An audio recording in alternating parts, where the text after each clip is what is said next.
오늘은 종료 주일입니다. 내일부터 고난주간이 시작이 되죠. 그래서 금요일날 주님께서 십자가에 돌아가시고 주일날 부활하시고 다음 주일은 부활주일이 되겠습니다. 오늘 예수님께서 예루살렘 성에 입성하신 것을 볼 수가 있습니다. 예수님께서 예루살렘에 입성하실 때 예루살렘에 들어가신 온 성이 소동하였다. 온 성이 소동하였다.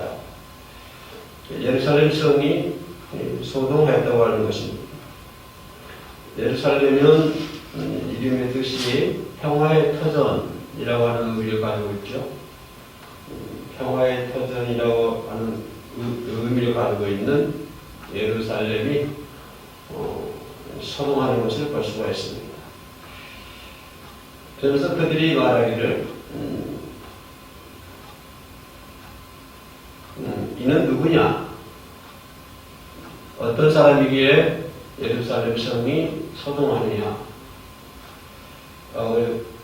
예루살렘 사람들 불렀을 때 우리가 이르되 갈릴리 나사렛에서 나온 선지자, 여기서는 오늘 선지자라고 표현됐죠. 선지자, 예언자, 구약에 나와 있는 선지자들, 예언자들,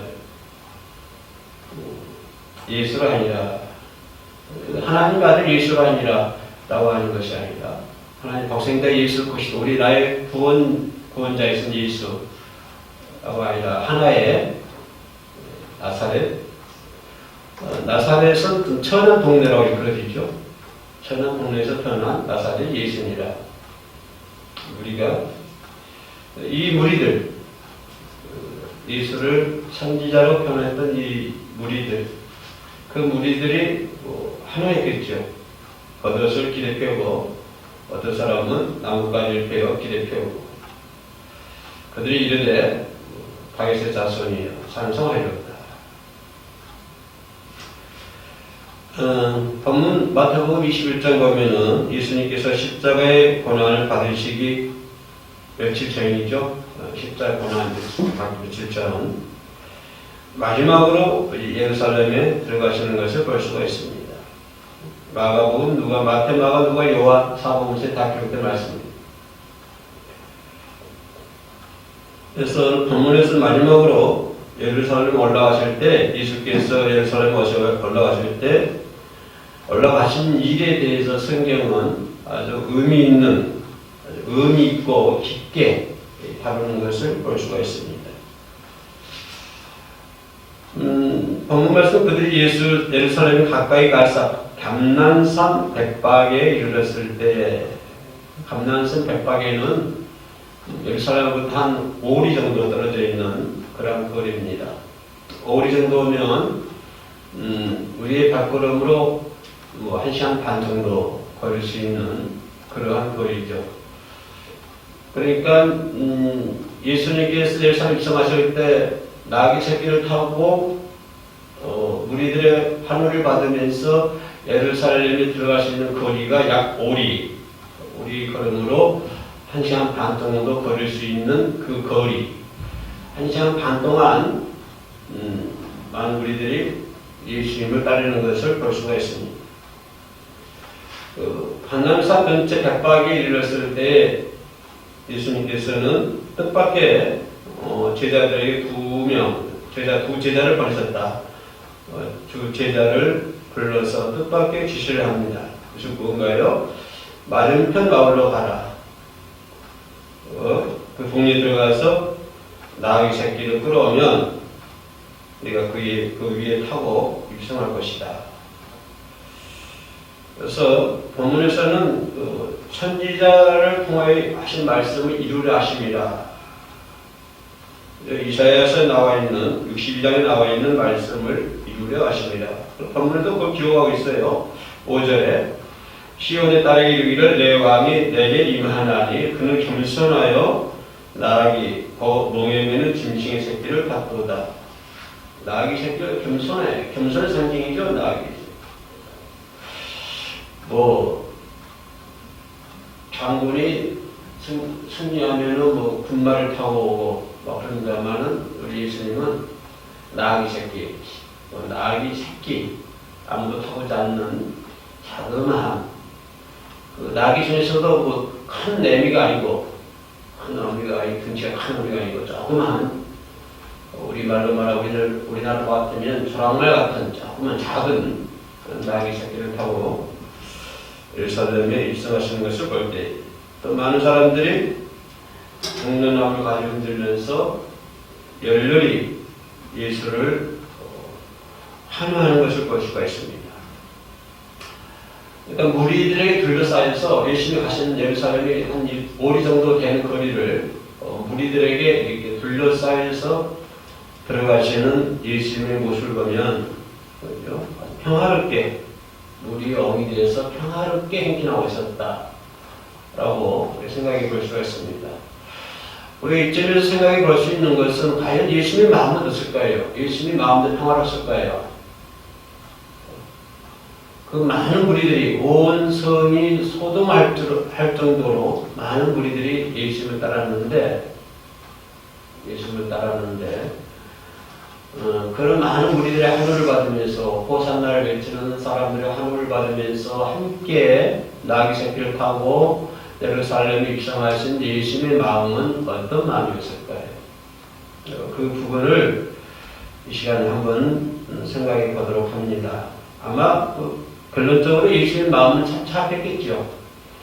많은 사람들은 호산나라 하고 소리를 지르고 가지나무를 흔들고 나무를 베다가 길에 피우고 나뭇가지를 베어 길에 피우고 어떤 사람은 겉옷을 길에 피우고 어떤 사람은 나뭇가지를 베어 길에 피우고 앞에서 가고 뒤에서 따르고 그래서 많은 사람들의 옹이함을 받으면서 예루살렘에 입성했을 때 예수님의 마음은 그들의 마음과는 정반대로 그들의 마음과는 반대로 상당히 착잡했을 것입니다. 지금은 예수를 자기를 환호하지만 호산나라고 외치지만 얼마 안 가는 저들은 저 환호가 변해서 나를 저주하는 십자가에 못 박으라고 하는 그런 소리로 변할 거라고 하는 사실도 예수님은 잘 알고 계셨을 것입니다. 저 많은 무리들이 지금은 예수를 환호하지만 이제 얼마 가지 않으면 저들의 입술과 선은 변해서 나에게 침을 뱉고 돌을 던질 것이다 라고 하는 사실도 예수님은 잘 알고 있었을 것이고 또 예루살렘에 입성하면 십자가가 기다리고 있다고 하는 사실을 누구보다도 예수님은 잘 알고 계셨습니다. 그런 것을 정확하게 파악하고 알고 계신 예수님, 비록 나귀 새끼 등에 타고 예루살렘에 입성하시지만 많은 사람들의 환호를 받지만 그러나 그들의 생각과 그들의 기쁨과는 달리 예수님의 마음은 너무나도 아마 착잡했을 것입니다. 아까 얘기했던 것처럼 예루살렘은 평화의 터전이라고 하는 의미를 가지고 있습니다. 과연 예루살렘이 평화의 터전이었습니까?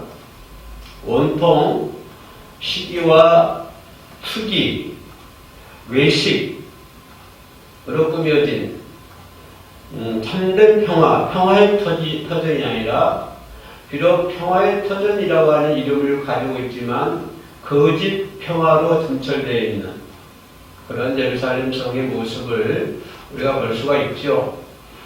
우리는 어디서 이걸 알 수 있냐면 예수님께서 성전을 청소하시는 모습을 바라보며 가장 평화라고 해야 할 예루살렘이 거짓 평화, 탐욕과 시기와 질투와 교만으로 점쳐진 그러한 예루살렘의 모습으로 변화하는 것을 볼 수가 있습니다. 더더욱 우리가 한 걸음 더 나가서 생각해 볼 수 있는 것은 그러한 평화의 터전이라고 하는 예루살렘에서 하나님의 아들 예수 그리스도를 십자가에 못 박는 평강의 왕으로 오신 예수 그리스도, 나귀 새끼를 타고 오신 겸손의 왕, 그렇죠? 평화를 잃은 모든 민족에게 평화를 회복시키러 오신 예수 그리스도를 십자가에 못 박는 어리석은 예루살렘으로 변화되어 버린 것을 볼 수가 있습니다. 그 후에 그들에게 다가올 책임, 그들에게 다가올 저주는 얼마나 크겠습니까? 얼마나 큰 하나님의 진노를 받겠습니까? 이런 것까지 생각하시는 예수 그리스도, 비록 많은 사람들에게 한우를 받지만 나귀 새끼를 타고 가고 있지만 그런 것까지 깊이 생각하는 예수님은 마음이 착잡했을 것이고 아마 연민의 눈물을 흘렸을 수도 있었을 것입니다. 그러나 예수님은 그 자리에서 그걸 포기할 수는 없는 것이죠. 예수님은 그 자리에 그걸 멈출 수는 없는 것입니다. 예루살렘에 들어가면 십자가 기다리고 자기는 십자가 위에서 죽음을 당할 것이고 많은 사람들로부터 비판의 대상이 되고 손가락질을 받고 십자가에 못 박으라고 하는 소리를 지르겠지만 그런 걸 잘 알고 있음에도 불구하고 예수님은 그 자리에서 멈출 수는 없는 것이죠. 포기할 수는 없는 것이죠. 그래서 포기할 수 없는 어떤 사명을 위해 예수 그리스도는 어떤 포기할 수 없는 그런 걸 잘 알고 있고 착잡하고 연민의 눈물을 흘릴지라도 그것을 포기할 수 없는 자신에게 주어진 사명이 있기에 그런 위험과 고난이 도사리고 있는 예루살렘으로 예수님은 들어가시는 것을 볼 수가 있습니다. 예루살렘 사람들, 대제사장들, 서기관들, 바리사인들의 음흉한 음리가 권력과 음모가 도사리고 있는 거대한 성 예루살렘, 그죠? 마귀가 사탄들이 활개치며 음모가 있고 음흉한 계략이 도사리고 있는 예루살렘 성, 그 거대한 예루살렘을 향해서 고독한 도전자로서 예수님은 예루살렘에 입성하시는 것을 볼 수가 있습니다. 많은 사람들의 한우를 뒤로하고 많은 사람들이 한우를 하지만 그러나 예수님의 마음은 어찌 했겠습니까? 예루살렘에 입성해서 우리들에게 보여준 것이 무엇일까요? 그러한 환경과 그러한 여건 가운데서 예루살렘에 들어가신 예수님의 모습, 예루살렘에 입성하신 예수님의 모습 속에서 우리가 배워야 할 것, 우리에게 전해 준 것은 악과 증오에 대한 사랑의 도전이요 승리였다라고 생각해 볼 수가 있습니다. 예루살렘 안에는 악이 있고 증오가 있습니다. 음흉한 계략이 있는 곳입니다. 그러나 그러한 모든 것들을 사랑으로 도전하고 결국에는 승리하는 것을 볼 수가 있습니다. 그래서 예루살렘 입성은 사랑의 입성이요 승리의 입성이다라고 얘기할 수가 있겠습니다. 자기를 미워하고 자기를 배반하고 자기를 십자가에 죽이는 그러한 음흉한 계략이 꿈꾸는 움틀거리는 예루살렘 성이었지만 그러나 그 성에 들어가신 예수님은 그런 것들에 대한 사랑의 도전이었고 결국에는 승리의 입성이었다라고 하는 것을 볼 수가 있죠. 예루살렘에 입성한 후에 한 주간은 천대할 만큼 여러 가지 일들이, 우수한 일들이 어릴날부터 진행이 됩니다. 우수한 충돌로 빚어지는 것을 볼 수가 있죠. 관함주간을 통해서 여러 가지 사건들이 예수님을 기다리는 것을 볼 수가 있습니다. 예수님은 먼저 예루살렘에 입성하시자마자 어린날 뭘 하십니까? 성전에 들어가셔서 기도하는 것인 아버지의 집을 청소하는 것을 볼 수가 있죠. 만민이 기도하는 집을 광야의 구렬로 만들었던 예루살렘 사람들. 그렇기 때문에 예수님은 거기서 가서 그들을 질책하시면서 자판을 엎으면서 뜰에 메어 놓은 양들과 비둘기를 다 내어 뜯는 것을 볼 수가 있습니다. 그러면서 예수님은 단호하게 바리새인 서기관들, 종교의 지도층들 이런 사람들에게 예수님은 단호하게 뭐라고 말씀하십니까? 하 있을진저라고 서슴없이 예수님은 말씀을 하시는 것을 볼 수가 있습니다. 예수님의 일성은 사랑의 일성이었고 승리의 일성이었고 무엇보다도 예수님의 일성은 고난을 향한 도전이었다. 예수님은 앞에 십자가 사건이 있을 거라고 하는 것을 예수님은 누구보다 잘 알고 있었습니다. 그러나 그럼에도 불구하고 예루살렘에 입성했던 것은 고난을 향한 도전이었다라고 생각해 볼 수가 있습니다. 요즘 많은 사람들 고난을 좋아하는 사람은 이 세상에 아무도 없습니다. 많은 성도들이 기도할 때도 나에게 고난을 얻게 해달라고 피하게 해달라고 사람들은 기도를 하죠. 그래서 많은 사람들은 고난을 좋아하는 사람은 아무도 없습니다. 그러나 여기서 우리가 생각해 볼 수 있는 것은 내 앞에 주어진 고난이 내 가는 길 앞에 놓여 있는 고난이 그 고난이 의미 있는 고난이라고 한다면 내 앞에 있는 고난이 값진 고난이라고 한다면 그때의 그를 회피할 필요가 없는 것입니다. 그걸 회피해 버린다고 한다면 패배자가 되게 되는 것이죠. 우리들 앞에 놓여있는 고난, 어떤 어려운 일들, 이런 것들이 의미 있고 가장 값진 거라고 한다면 그거를 도전해야지 그거를 피한다고 한다면 결국은 패배자가 될 수밖에 없다는 것입니다. 예수님께서 자기 앞에 놓여있는 십자가의 고난을 바라보면서 그것을 피했다고 한다면 어떻게 되겠습니까? 자기 앞에 놓여있는 그런 고난이 의미 있고 또 가장 어떤 값진 것이라고 할 때 그 고난을 피할 수가 없는 것이죠. 도전하는 것이죠. 우리 앞에 놓여있는 어떤 고난들이 그런 것들이 의미 있고 그런 것들이 값진 것이라고 한다면 어떠한 결과를 치르더라도 우리는 그것을 반드시 도전을 해야 될 줄로 믿습니다. 예수님께서 당하신 십자가의 고난, 그죠? 그는 고난을 바라보면서 입성하신 예수님의 모습, 우리는 이런 구원의 사역을 그냥 공식적으로 이루어진 사건이다. 의례적으로 이런 사건이야. 또 반드시 그 길을 가야 돼. 라고 생각한다면 그건 잘못입니다.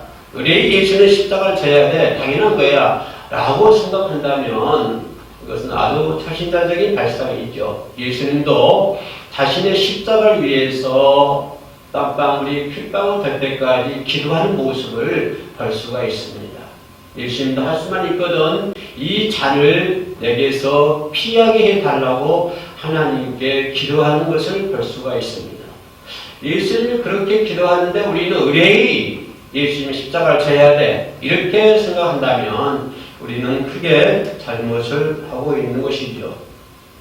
그러나 몸부림치는 예수님의 절규, 예수님은 십자가를 바라보면서 몸부림치면서 하나님께 기도하지 않습니까? 땀방울이 핏방울 될 때까지 예수님은 겟세마네 동산에서 기도하고 있지 않습니까? 그 십자가의 고난을 피하게 해달라고 예수님은 하나님께 간구하고 있지 않습니까? 예수님의 겟세마네 기도는 몸부림치는 절규였다라고 얘기할 수가 있는 것이죠. 그러나 예수님은 십자가 지는 것이 고난의 잔이 십자가 지는 하나님의 뜻이라고 한다면 그것이 의미 있는 것이라고 한다면 그것이 값진 것이라고 한다면 그것이 십자가의 잔이 십자가의 고난이 하나님의 뜻이라고 한다면 뭐하겠나이다? 내가 순종하겠나이다 라는 것이 예수님의 말씀이시죠.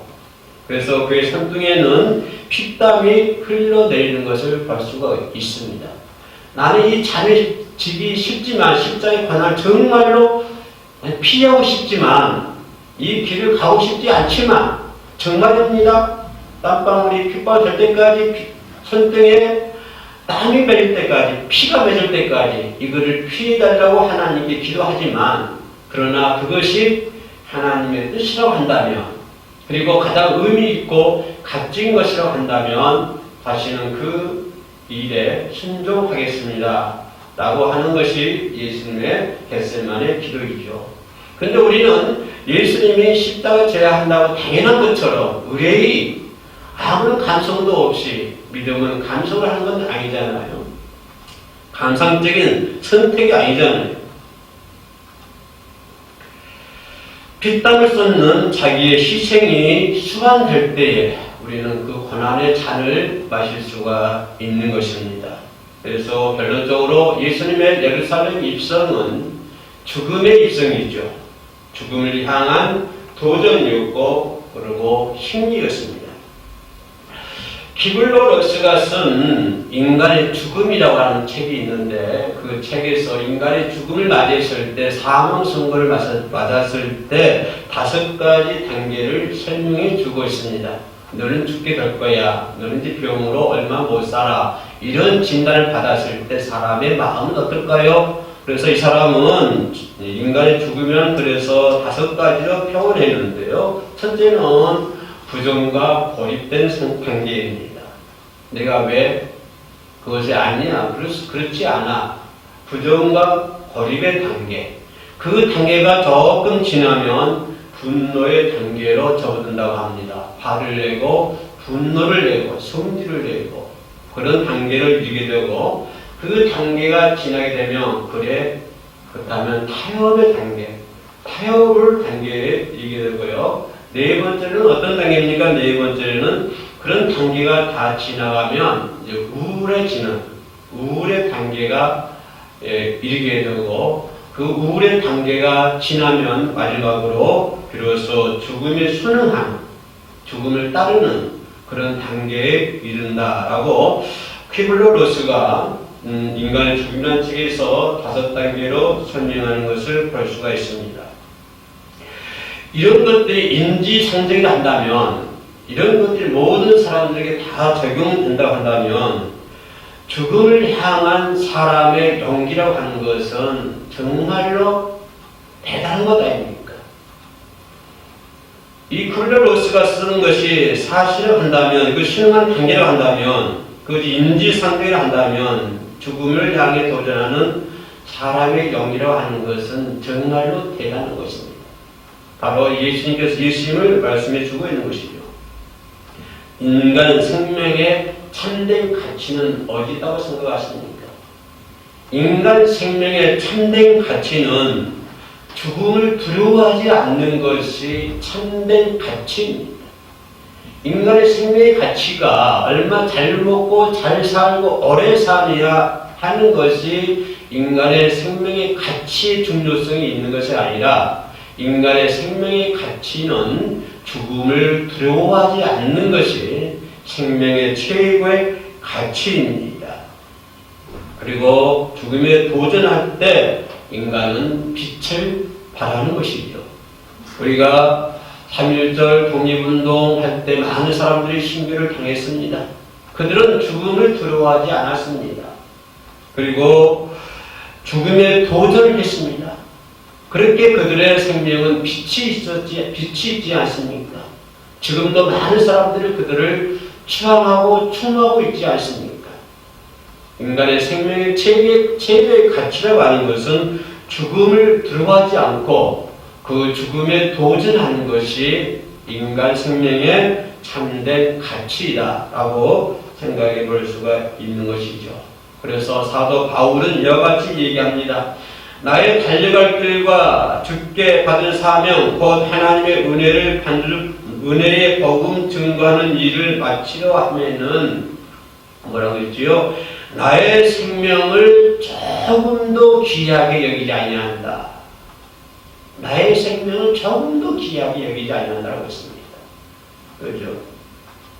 자기가 받은 사명을 감당하기 위해서는 나는 나의 생명을 조금도 귀하게 여기지 아니한다라고 사도 바울은 고백을 하고 있습니다.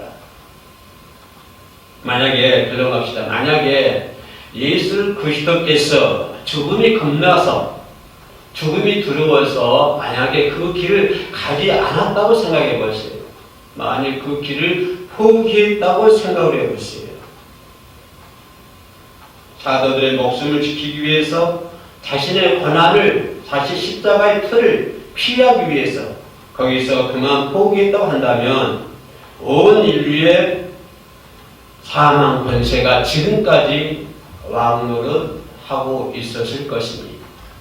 그래서 예수님의 죽음에 대한 도전은 승리의 도전입니다. 승리입니다.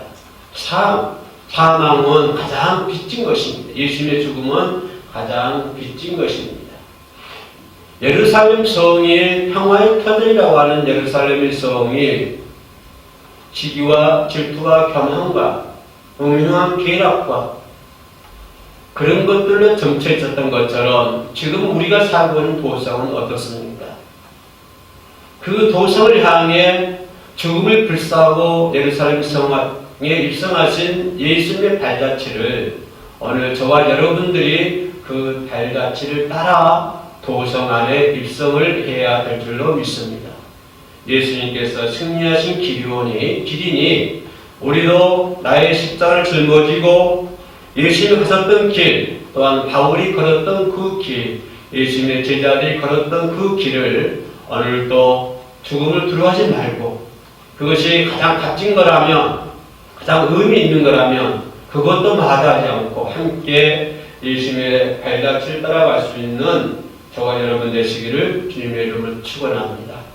내일부터는 고난주간이 시작이 됩니다. 그죠? 토요일날까지 고난주간이고 다음 주일이 부활절입니다. 고난주간에 특별히 예수님의 고난을 몸소 보이고 실천해 보이고 삶을 통해서 실천해 보이고 삶의 모습들을 통해서 실천해 보이고 내가 살아가는 방법들을 통해서 그런 고난을 실천해 볼 수 있는 귀한 고난주간 한 주간 보내시기를 주님의 이름으로 축원합니다. 아멘. 기도하겠습니다.